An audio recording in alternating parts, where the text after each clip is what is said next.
There's more controversy tonight involving Hong Kong and Pope Francis. The Holy Father's words carry a lot of weight almost every time he speaks. Now there are questions about what he didn't say regarding Hong Kong.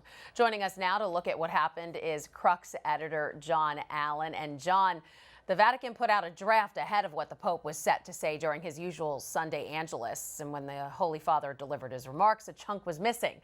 You're saying that's putting Vatican reporters in a frustrating bind. What's going on here? Well, as you indicate, the Vatican always gives us, or I should say virtually always gives us an advanced text of the Pope's remarks. That's, of course, very helpful because it allows you to get ready and you're not caught off guard.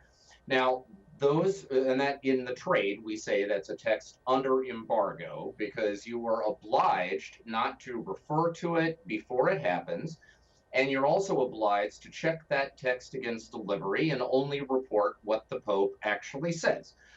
And so I, as a reporter, wouldn't even have been able to say that there was a chunk of text on Hong Kong missing until some of our colleagues in the Italian press decided to make that public. I'm still obliged not to say what it was, and that's very frustrating, of course, because if I've got news, I'd like to be able to tell people what it is.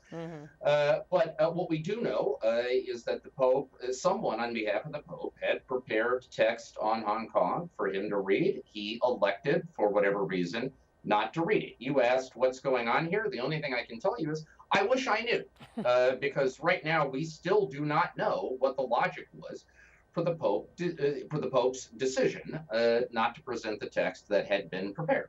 Right, and normally popes don't veer much from the prepared text of their speeches. Now Francis is being accused by several Italian news outlets of trying to appease China. What's behind these attacks?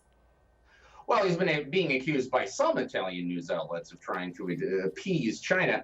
There are other Italian news outlets that are styling this as a brilliant chess move on the chessboard of international diplomacy.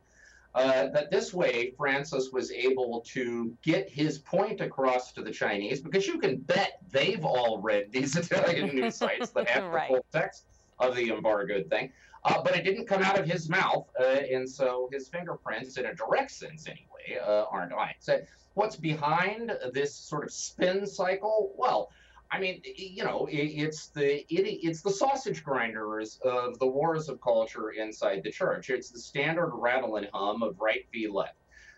People, mostly conservative outlets that, for various reasons, have a beef with the Francis papacy, are seeing this through a very critical lens as another chapter in the Vatican's long-running submission to the communist regime in China.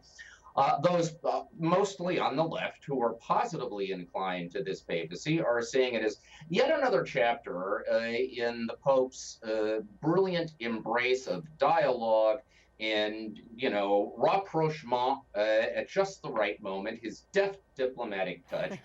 I don't think any of that is particularly surprising. So why do you think Francis skipped that part of the speech? Well, I can only tell you I wish I knew. I mean, there may very well have been a very compelling reason for it.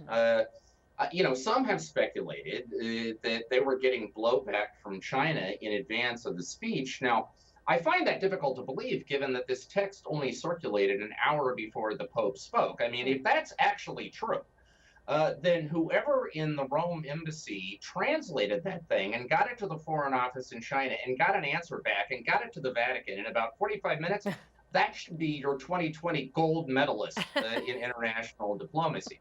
So, look, this could just have been skittishness. It may have been they just felt, look, I mean, things are very delicate right now. Maybe it's best not to upset the apple cart.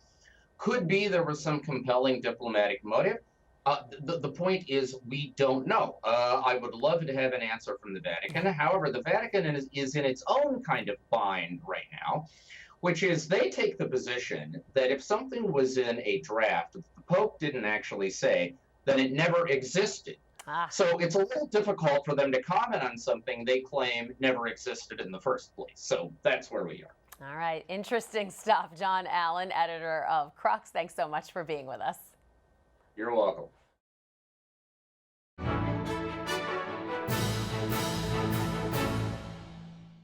If you're watching Currents News on YouTube, be sure to hit the subscribe button and then click on the bell to get instant updates about all of our newest content, because we are putting your faith in the news.